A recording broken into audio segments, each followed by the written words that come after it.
보십시다. 전도서 7장 15절에서 29절 말씀까지입니다.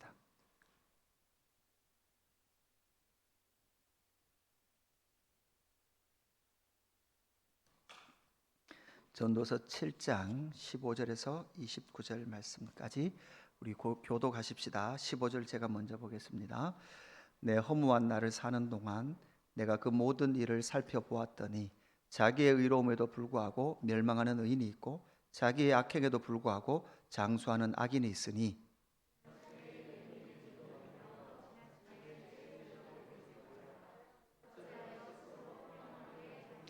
지나치게 악인이 되지도 말며 지나치게 우매한 자도 되지 말라. 어찌하여 기한 전에 죽으려고 하느냐.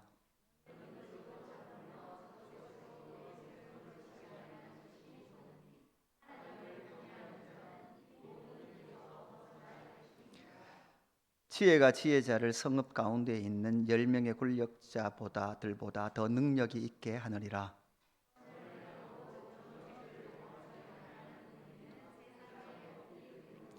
또한 사람들이 하는 모든 말에 내 마음을 두지 말라. 그리하면 내 종이 너를 저주할 것을 듣지 아니하리라.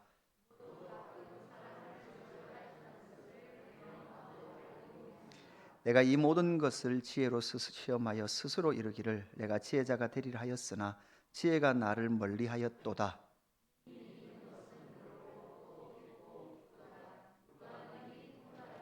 내가 돌이켜 전심으로 지혜와 명철을 살피고 연구하여 악한 것이 얼마나 어리석은 것이요 어리석은 것이 얼마나 미친 것인 줄을 알고자 하였더니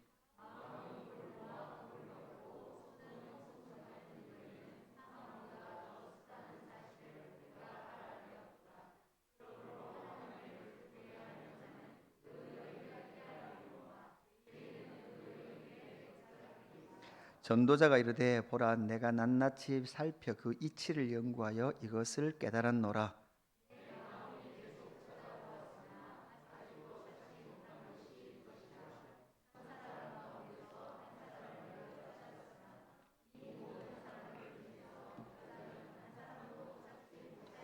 같이 봅시다. 내가 깨닫는 것은 오직 이것이라 곧 하나님은 사람을 정직하게 지으셨으나 사람이 많은 꾀들을 낸 것이니라. 아멘. 지혜의 전달자가 우리 인생 가운데 우리 인생의 근본적 존재의 특징을 우리에게 알려주고 있습니다. 인간의 근원을 이해하는 것, 나라는 실존을 창조주 또한 지혜자를 통해서 이해하는 것, 정말 나를 이해할 수 있다라는 것은 지혜자가 들려주는 진리를 통해서 나를 깨달아 가는 것, 그것이 바로 지혜자의 삶입니다.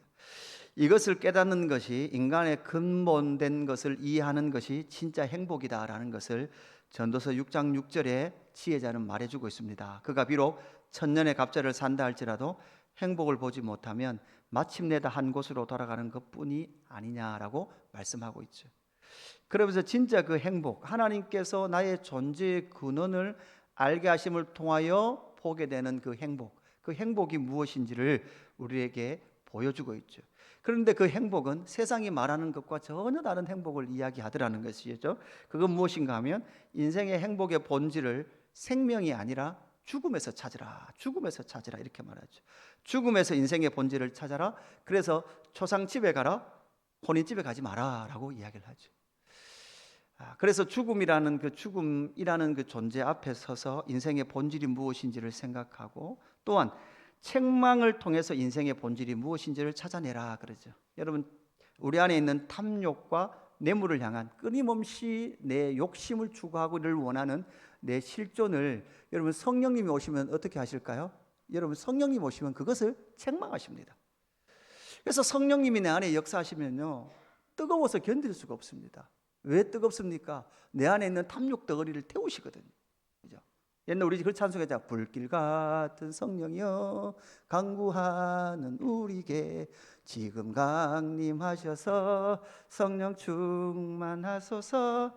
성령이여 임하사 내 영혼의 소원을 하게 하소서. 리는 우리에게 이까지 와야 돼. 이제 그 다음에 뭐예요? 불로 충만하게 하소서. 그죠? 불로 충만한 것은 여러분 태우시는 거예요. 우리 안에 있는 그 탐욕을 책망하시는 거예요. 그래서 여러분 성령님이 우리 안에 계심으로 말미암아 내 안에 탐욕을 태우게 하시는 놀라운 역사를 경험할 때 인생의 행복의 본질, 인생의 행복이 무엇인지를 경험하게 되는 거죠. 또한 그뿐만 아니라 인내를 통해서 인생의 본질을 찾아내는 거죠.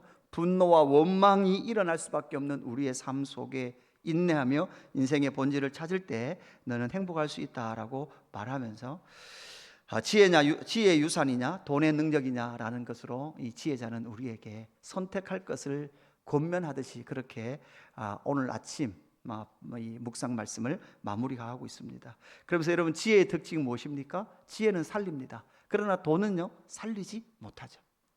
지혜와 돈이 참 유사하대요. 지혜와 돈이 참 유사하대요. 근데 차이가 돈은 영혼을 살리지 못합니다. 14절 말씀 우리 화면을 보고 같이 읽읍시다. 오늘 7장의 핵심 되는 그런 말씀이죠. 핵심 구절이죠. 같이 읽습니다. 시작. 형통한 날에는 기뻐하고 공고한 날에는 되돌아보아라. 이 두 가지를 하나님이 병행하게 하사 사람이 그의 장래의 일을 능히 헤아려 알지 못하게 하셨느니라. 아멘. 여러분 우리는 알지 못합니다. 왜 그런지 알지 못해요. 인과응보라 그랬어요. 우연이라 그랬어요. 업보라 그랬어요. 이건 다 불교 라인이라 그랬습니다.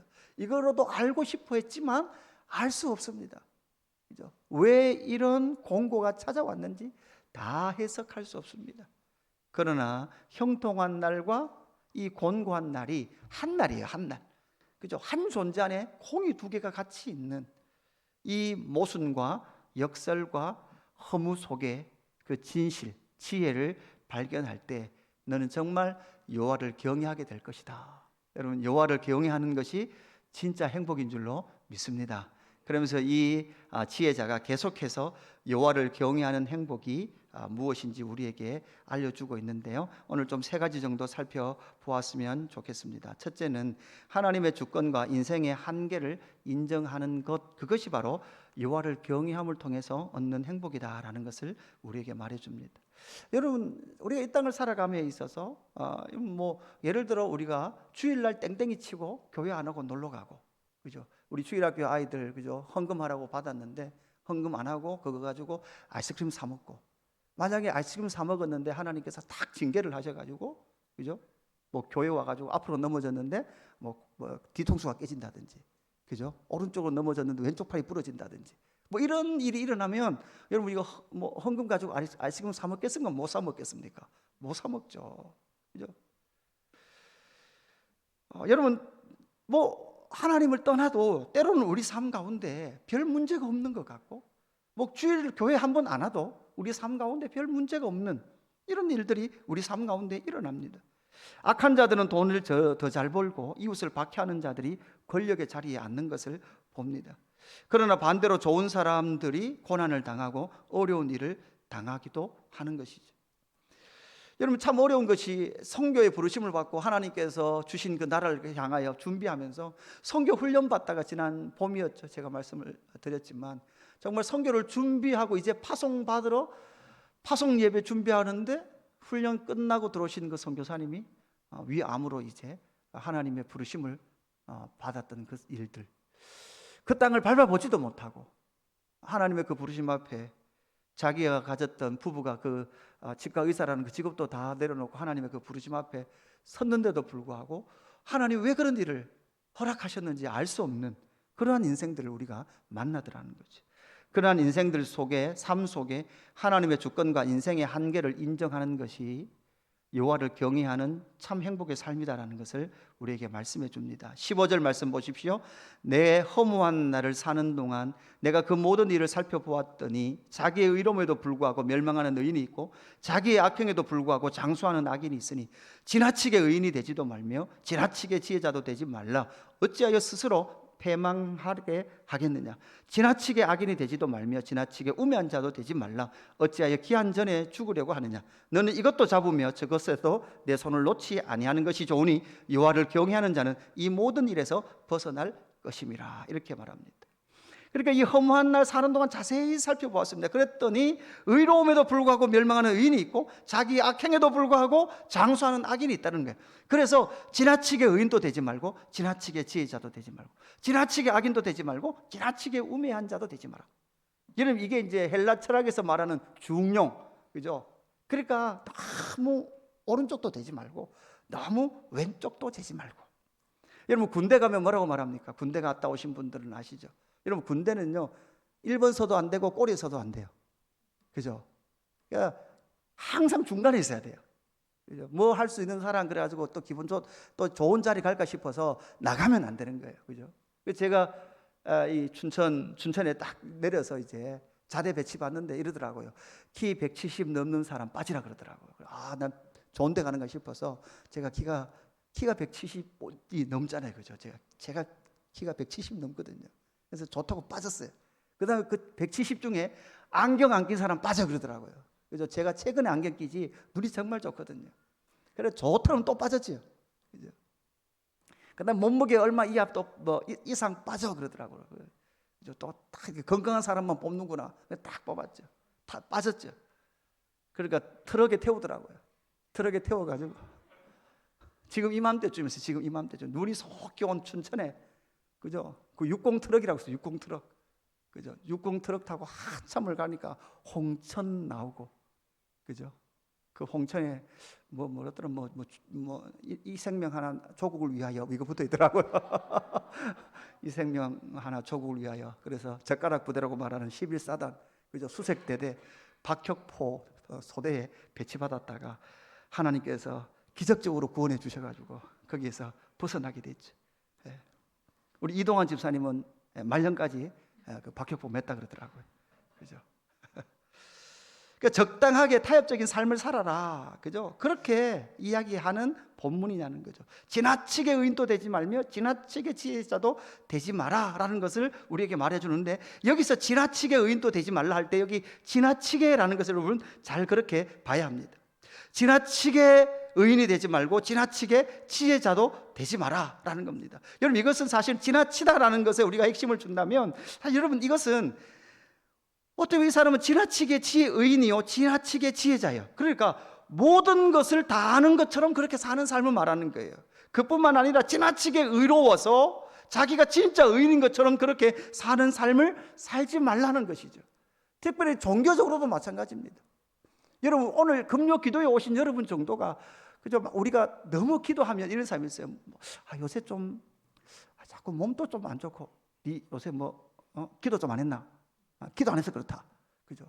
요새 막 좀 기분도 우울하고, 또 막 이렇게 좀 약간 슬픈 감정도 자꾸 들고, 네 금식해라. 금식 안 해서 그렇다. 그러니까 모든 게 뭐예요? 모든 게 그냥 바로 결론이 나요. 그죠? 여러분, 그것으로 정말 신앙생활을 우리가 결정하고 판단할 수 있을까요? 그렇지 않다는 거예요. 그렇지 않다는 거예요. 여러분, 신앙생활을 오래 하고 오래 하며 기도를 많이 하면 많이 할수록 답이 너무 뻔해요. 기도 안 해서 그렇다. 성경 안 읽어서 그렇다. 그러나 지나치게 의인, 지나치게 지혜자라는 그 말 속에 바로 이렇게 어느 순간 하나님 앞에 머리를 조아리며 하나님의 뜻과 하나님의 인도하심을 구하며 나아가는 그 삶이 아니라 내가 스스로 너무 지나치게 의인이 되어버려 있어요. 내가 너무나 스스로 지나치게 지혜자가 되어 있어요. 나에게 오십시오. 내가 다 답해드리겠습니다. 그래서 한국교회 권사님쯤 되면 이제 보면 다 아는 거죠. 다 보인다. 그죠? 여러분, 신령한 목사님들 어떤 목사님입니까? 다 보인다. 와라. 다 말해줄게. 여러분, 이렇게 하면, 그죠? 사람들이 처음에 인기가 있어요. 막 사람들이 막 추종을 한단 말이에요. 근데 참 어리석어요. 그걸 막 추종을 해요. 그러나 전도서를 읽어보면 절대 그렇게 신앙생활을 할 수 없습니다. 답이 없어서, 찾을 수 없어서, 여러분, 이 지금 전도자는 온 평생 자기가 고민하고 정말 지혜가 무엇인지 수없이 숙고하여 노라라고 고백을 하고 있죠. 그런데 우리는 너무나 의롭게, 너무나 지혜롭게 모든 것을 아는 것처럼 그렇게 살아가더라는 거죠. 여러분, 어떤 면에서 지나치게 의인도 되지 말고 지나치게 지혜도 되지 말라. 그러니까 뭐 이래도 안 되고 저래도 안 되는 것, 뭐 너무 의롭게 살아도 살 필요도 없고 너무 지혜자로 살아도 필요 없는 거, 그냥 내 마음대로 살아도 되겠네? 여러분, 이게 이제 뒤에 나오는 거예요. 그죠? 지나치게 악인도 되지 말고 지나치게 우매자도 되지 마라. 하나님의 절대 주권이라면요, 내한테 아무런 힘이 없다면서요. 그냥 살아가는 그 삶도 바로 너희들이 살아야 될 삶이 아니다라는 것입니다. 여러분, 이 말씀은 우리에게 무엇을 말씀해 주고 있습니까? 하나님의 절대 주권이 있다는 거예요. 그리고 그 하나님의 절대 주권 앞에 인생의 한계가 있다는 거예요. 따라합시다. 내 마음대로 다 안 된다. 그죠? 내 마음대로 다 안 된다. 여러분, 각인하십시오. 내 마음대로 다 안 돼요. 그뿐만 아니라 내 생각대로, 따라합시다. 내 생각대로 다 안 된다. 내 생각대로 이해도 안 된다. 문제는 이해라도 되면, 이해라도 가면 내년이 오는데 이해가 안 가니까 내년이 안 오는 거예요. 여러분, 그 생각 속에 뭐가 있는 거예요? 내 이 머리로 이해하겠다라는 교만이 있는 거예요. 이해를 못한다니까요. 이해를 못한다라고 생각한 사람이 여호와를 경외하는 거예요. 내가 이해 못하니, 이해 못함으로 말미암아 이해될 때까지 말씀 앞에 앉아있고, 이해 안 됨으로 말미암아 하나님이 하나님이신 거예요. 하나님이 이해된다면, 다 이해된다면 하나님은 우리의 하나님이 아닐 수 있다는 말이에요. 하나님의 그 주권과 인간의 한계를 인정하면서 하나님의 그 주권과 뜻 앞에 이해하기 위하여 우리는 말씀 앞에 서고 기도의 자리에 서는 것이죠. 여러분, 한국의 권사님들의 대답은 똑같지만 하나님의 대답은 늘 달라요. 우리 하나님은요, 한 사람 한 사람 다르게 대답하세요. 한 사람 한 사람 다르게 응답하세요. 어떻게 이렇게 하나님께서 지으신 피조물마다 다 다르게 만나게 해주실까? 여러분, 여기 계신 분들 나와서 간증해 보십시오. 하나님 만난 간증해 보십시오. 다 달라요. 다 달라. 어떻게 이렇게 다 다를 수 있을까? 하나님은요, 케이스 바이 케이스예요. 뭉쳐서 내가 만나주지 않아요. 그죠? 아니요, 어떤 특정한 하루가 있어요. 그죠? 한 날 다 은혜 받았어요. 다 한 자리에서 은혜 받았는데 밖에 나가면서 은혜 받았던 이야기하면 다 달라요. 그죠? 이게 하나님의 위대하심이에요. 그렇기 때문에 우리가 이 땅을 살면서 때로는 선을 행함에도 불구하고 그 선을 행함에 대한 보응이 우리 가운데 있지 않음에도 불구하고 우리는 그럼에도 불구하고 하나님 앞에 서서 하나님이 말하는 선한 삶을 살도록 힘쓰며 사는 거죠. 여러분, 이 선한 것이 뭐예요? 하나님을 믿는 거죠. 예수님을 믿는 게 선한 삶인 줄 믿습니다. 그러면서 그 하나님을 믿는다는 것은 하나님이 역사의 주인이시고 우리 인생의 주인이라는 겁니다. 그래서 갈라디아서 6장 9절 10절에서 뭐라고 말합니까? 우리가 선을 행하되 낙심하지 말지니. 이 말은 낙심할 일이 있다는 말이에요, 없단 말이에요? 있다는 말이에요. 그죠? 옳게 의의 삶을 사는데 악한 사람보다 더 많은 고난을 당한다고요. 선교를 나가려고 그렇게 준비했는데 그 땅을 한 번도 밟지 못한 채 하나님 불러 가시더라고요. 저렇게 사람을 압제하고 탄압하는 사람들이 승승장구하는 거예요. 그러니까 낙심이 찾아온단 말이에요. 포기하고 싶단 말이에요. 이게 도대체 무슨 의미가 있는가라는 생각이 들 만큼 그런 생각들이 든단 말이에요. 그럴 때도 너희는 포기하지 아니하면 때가 이름에 거두리라. 그러므로 우리는 기회가 있는 대로 모든 이에게 착한 일을 하되 더욱 믿음의 가정들에게 할지니라. 이렇게 말을 하고 있죠. 하나님의 그 주권과 하나님의 그 섭리들을 인정한다면 우리 이 땅에서 하나님의 주권과 섭리를 담아내는 삶을 살 뿐만 아니라 더욱더 믿음의 가정들에게 하나님의 은혜를 나누고 사랑을 나누며 살아가게 되더라라는 것입니다. 여러분, 이 사람이 뭔가 선을 행할 우리가 생각할 이 땅에서 선이 아니라 하나님의 그 왕되심과 주권을 인정하시기에 내 것을 나눌 수 있는 그 삶을 살 때에 하나님을 경외하는 삶으로 나아가게 되더라라는 것이죠. 그래서 여러분, 여호와를 경외하는 행복을 얻기 위해서는 어떻게 해야 된다고요? 하나님의 주권과 인생의 한계를 인정할 때 그 하나님의 경외의 행복을 누릴 수 있습니다. 두 번째는 세상에 의인이 없음을 인정하라라는 겁니다. 세상에 의인이 없다는 거죠. 19절 말씀 지혜가 지혜자들의 성읍 가운데 있는 10명의 권력자들보다 더 능력이 있게 하느니라. 선을 행하고 전혀 죄를 범하지 아니하는 의인은 세상에 없기 때문이로다. 또한 사람이 하는 모든 말에 내 마음을 두지 말라. 그리하면 내 종이 너를 저주하는 것을 듣지 아니하리라. 너도 가끔 사람을 저주하였다는 것을 내 마음도 알고 있느니라. 제가 오늘 사실은 너도 가끔 요걸 제목으로 했어요. 너도 가끔. 이게 보는데 너무 꽉 오더라고요. 너도 가끔. 이게 참 지혜자가 우리 속마음 잘 아는 것 같아요. 그죠? 너도 가끔은 그랬지? 예. 나는 아닌데 이러시면 안 돼요. 그죠? 목사만 그렇다고 생각하시잖아요. 그죠? 새 선을 행하고 전혀 죄를 범하지 아니하는 의인은 세상에 없기 때문이다. 또한 사람들이 하는 모든 말에 내 마음을 두지 마라. 그리하면 내 종이 너를 저주하는 것을 듣지 아니하리라. 그러니까 여러분 사람의 말에 너무 귀를 기울이면 여러분 어떻게 될까요? 너무 귀를 기울이다 보면 여러분 종들도 자기끼리 밥 먹다가 주인이 아무리 선해도 종들은 원래 뭘 합니까? 주인 디스를 한번 하는 거예요. 그게 반찬이에요, 반찬. 그죠? 안 그러시죠? 여러분 안 그러신가 봐요. 그죠? 그게 뭐예요? 이런 눈으로 보시는데. 그럼 느끼는 거예요. 오너와 직원의 그 한계는 극복되기 어려워요. 시어머니와 며느리의 그 관계, 그 자리도 극복되기 어려운 자리고, 사실은. 그러니까 너무 뭐 시어머니가 그 자기 친어머니처럼 되려고 너무 힘쓰지 마세요. 그냥 안 된다고 생각하시면 하면 돼요, 그냥. 그죠? 자기 뭐 친어머니도 잘 이해가 안 되는데. 여러분 이것은 무엇입니까? 이 세상에는 의인이 없나니 하나도 없다라는 것을 우리는 너무나 성경을 통해서 잘 알고 있습니다. 그러면 나도 의롭지 않죠. 나도 의롭지 않은데 의롭지 않은 내가 사람을 어떤 잣대로 대요? 또 의의 잣대로 대요. 그죠? 그러니까 뒤에 가서 뭐 합니까? 수근수근 거리는 거예요.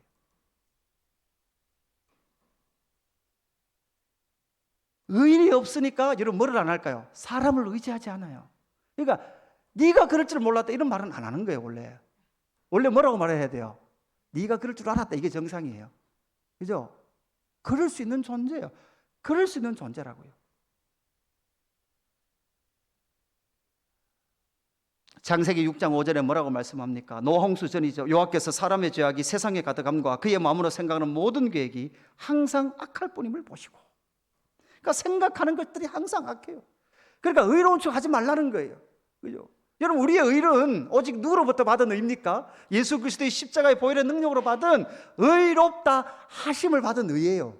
의롭게 된 것도 아니고 의롭다고 그냥 불러주시기로 작정하신 거예요. 그게 은혜예요. 내가 의로워서 내가 의의 칭호를 받으면 그건 은혜 아니죠. 내가 획득한 거예요. 내 면류관이에요. 그죠? 그래서 나는 자랑해도 돼요. 바울이 그래서 네가 받은 의면 네가 자랑해라. 내가 얼마나 어렵냐. 내가 이 의를 얻기 위해서 얼마나 열심히 의를 쌓았다고 이렇게 자랑하라는 거예요. 그러나 네가 받은 그 의는 자랑할 것이 없다. 네가 의로워서 받은 것이 아니라 예수 그리스도의 십자가 보혈을 의지하여 너를 의롭다고 불러주시기로 작정했다. 여러분 어디에다가 액센트를 줘야 돼요? 어디에다가 믿음의 근거를 둬야 됩니까? 하나님의 작정하심에 근거를 둬야 되는 거예요. 나는 하나도 안 어려운데요. 맞아요. 하나님도 잘 알아요. 내 의롭지 않다는 거 너무 잘 알아요. 그러나 하나님은 우리를 사랑하셔서 의롭다고 불러주시기로 작정하셨어요. 할렐루야. 아멘. 로마서 3장 10절 기록된 바 의인은 없나니 하나도 없으며 깨닫는 자도 없고 하나님을 찾는 자도 없고 다 치우쳐 함께 무익하게 되어 선을 행하는 자는 없나니 하나도 없다라고 말씀하고 있습니다. 그러면서 그 없다는 증거가 여러분 이 전도자는 22절에 너도 가끔 사람을 저주하였다는 것을 내 마음도 알고 있느리라. 인간이라는 존재는 이런 존재예요. 그럴 수 있으니까 기도하는 거예요. 맞습니까? 그럴 수 있으니까 조심하는 거예요. 그죠? 나는 괜찮다. 그죠? 유목사는 돈 앞에서 괜찮고요. 유목사는 여자 앞에서 괜찮아요. 그런 거 없어요. 그런 거 없다고요. 아무것도 없어요. 오늘을 하나님 앞에 머리 조아리며 겸손하게 그냥 사는 것 뿐이에요. 됐다라고도 생각할 때가 없습니다. 섰다고 생각하면 그건 곧 뭐 하는 거예요? 넘어진 거예요. 나라는 존재를 예수님은 산상수훈에서 이렇게 말합니다. 심령이 가난한 자는 복이 있나니 천국에 그들의 것이며. 여러분, 이 심령이 가난하다는 것은 무슨 말이라고 했습니까? 내 심령 안에 하나님의 의가 하나도 없다는 것, 내 안에 선이 하나도 없다는 것을 처절하게 인식한 그 한 사람이에요. 그 한 사람이 심령이 가난한 사람이에요. 내 심령 안에 무엇인가 꺼낼 게 아무것도 없어. 누구인가 권면할 수 있는 말을 할 수 있는, 선한 말을 할 수 있는 자원도 하나도 없어. 단지 냄새나는 죄인이라는 처절한 자기인식, 복음 앞에 서서 처절한 죄인이라는 자기인식을 가진 그 한 사람이 심령이 가난한 사람이에요. 그 심령이 가난한 사람만이 하나님의 나라를 얻는 거예요. 심령이 가난하니까, 여러분, 가난하면 뭐합니까? 애통하잖아요. 그죠? 가난하기 때문에 애통한다고요. 뭐 때문에 애통한다고요? 하나님, 나는 사람 하나 사랑할 수 있는 능력이, 자원이 없습니다. 여러분, 목사인 저도요, 여러분을 사랑할 수 있는 내 안에 스스로 발전기가 돌아가서 사랑할 수 있는 능력이 제 안에 없다고요. 여러분, 제가 이렇게 목회하던 지난 시간을 돌아보니까요, 때로는요, 당나귀 기가 될 때 있더라고요. 당나귀 기. 여기 나왔잖아요. 남의 말에 너무 귀를 기울이지 마라. 근데요, 여기 예배당 옮겨오고 나서요, 오만 소리가 다 들려요, 막. 그죠? 그죠? 의자에 줄이 안 맞네.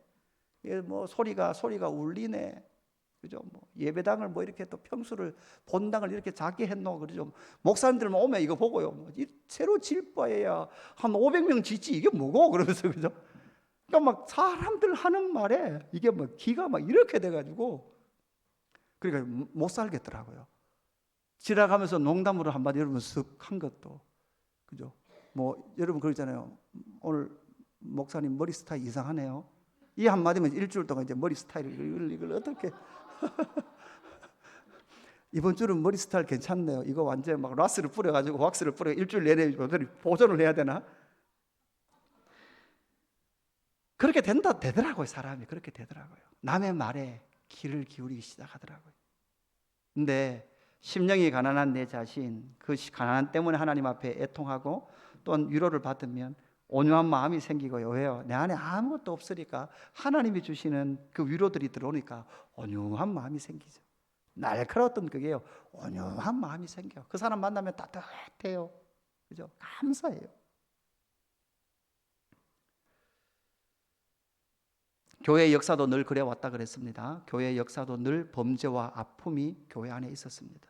예레미야 선지자는 예레미야 8장 8절 세번역에서 이렇게 말하죠. 우리는 지혜를 가진 사람들이요, 우리는 주의 율법을 안다 하고 말할 수 있느냐. 사실은 서기관들의 거짓된 붓이 율법을 거짓말로 바꾸어 놓았다. 그러므로 지혜 있는 사람들이 부끄러움을 당하고 공포를 떨며 붙잡혀 갈 것이다. 그들이 주의 말을 거절하였으니 이제 그들에게 무슨 지혜가 있다고 하겠느냐. 그러니까 이스라엘 백성들 가운데 지혜 있다고 말하는 사람들이 엄청 일어납니다. 그 지혜 있다는 사람들이 뭐라고 말합니까? 바벨론 의지하지 마라.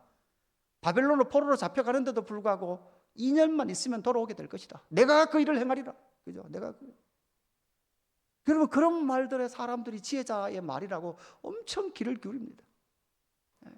여러분, 예수 그리스도께 오십시오. 기도하십시오. 그러면 모든 문제가 다 해결될 겁니다. 그죠?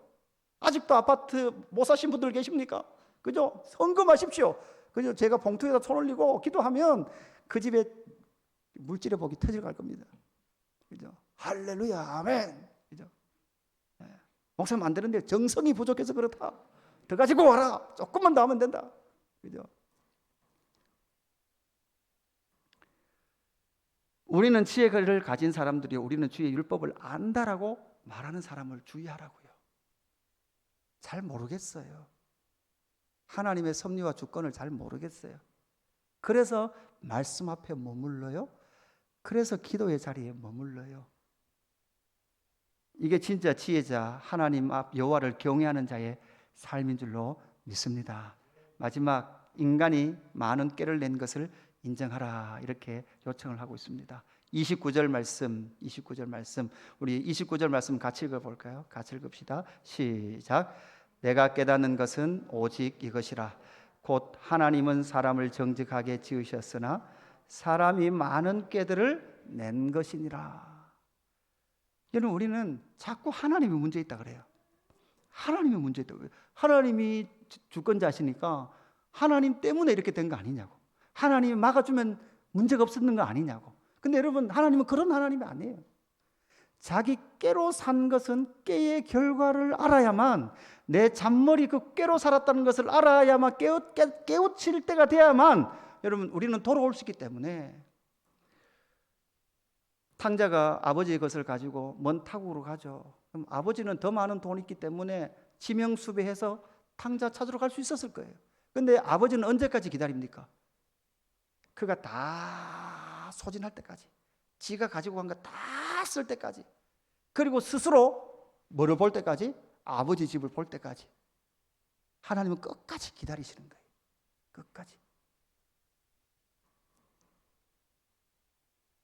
하나님은 우리를 기다리십니다. 하나님이 그렇게 하게 하셨나요? 아니요. 탕자가 그렇게 한 거예요. 자기 꾀에 빠져서 그렇게 한 거예요. 탕자가 돌아와가지고, 아니 아버지, 나 돈 안 줬어야지. 내가 준다 돌라고 주시면 됩니까? 그죠? 아니 내가 아버지 떠날 때 가지 마라 그랬어야지. 여기 있으라 그래야 되지. 그죠? 아니 내가 거기 가서 친구들한테 허랑방탕할 때 아버지가 나를 어떻게든 찾아와셔서 그 돈 못 쓰게 막았어야지. 이거 다 아버지 때문입니다. 여러분 이게 누구예요? 이게 불효자예요. 아버지 돈도 다 쓰고 불효까지 하는 인생이라고요.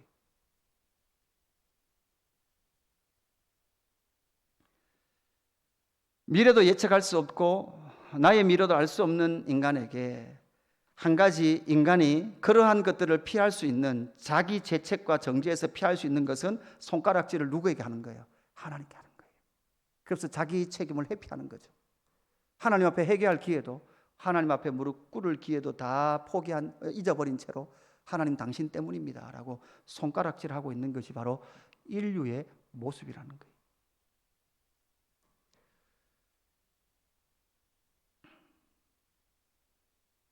결국 인간은 스스로 알 수 없습니다.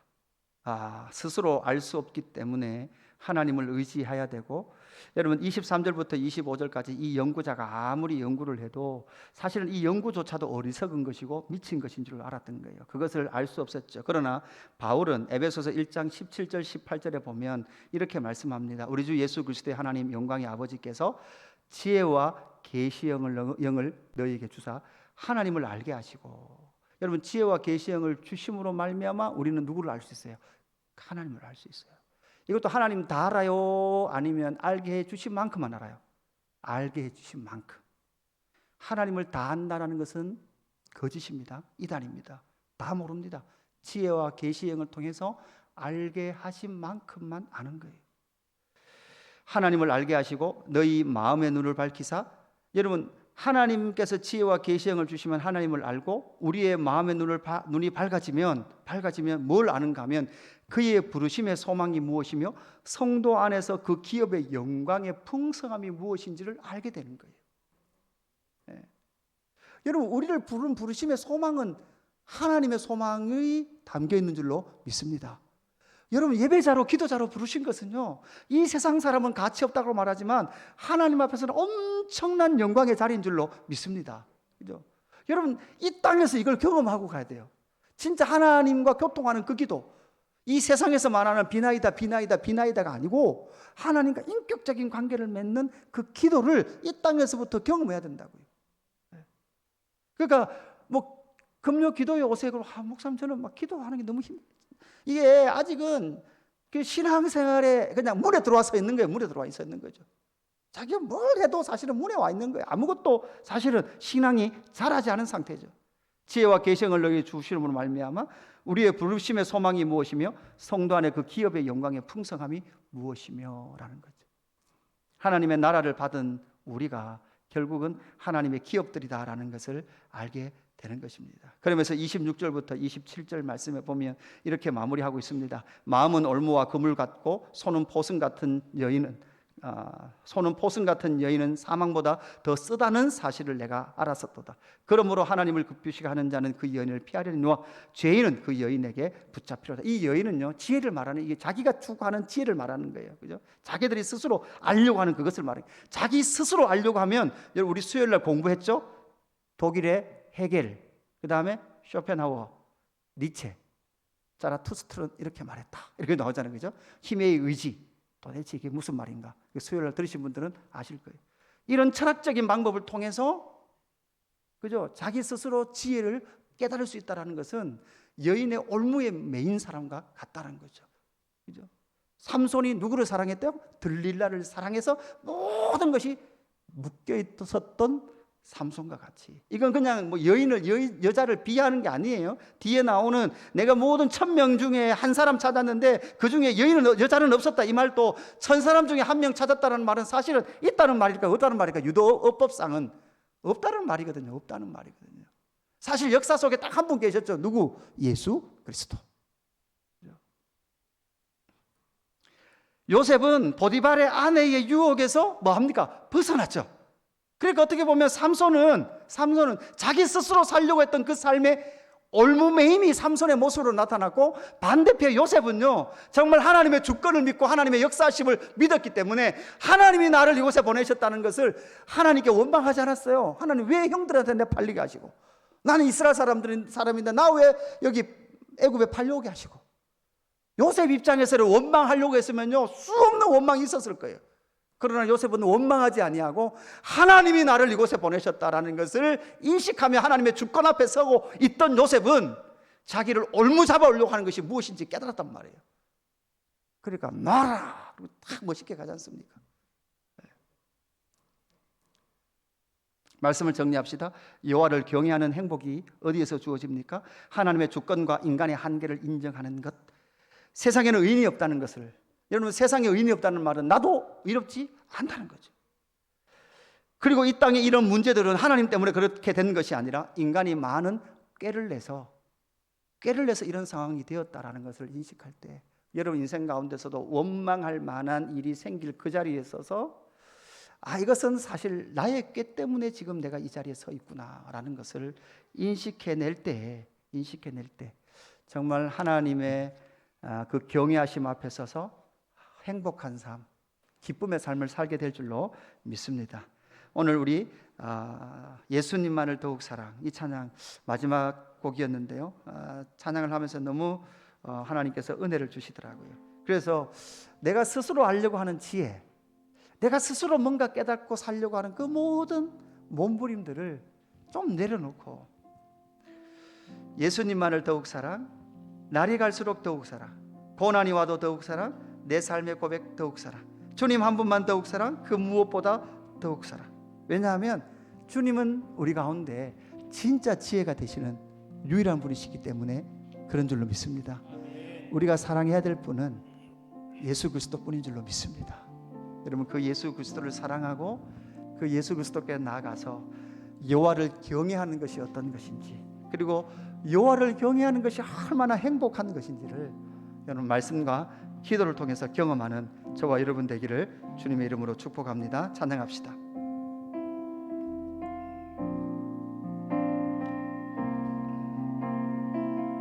예수님만을 더욱 사랑, 예수님만을 더욱 사랑, 날이 갈수록 더욱 사랑, 날이 갈수록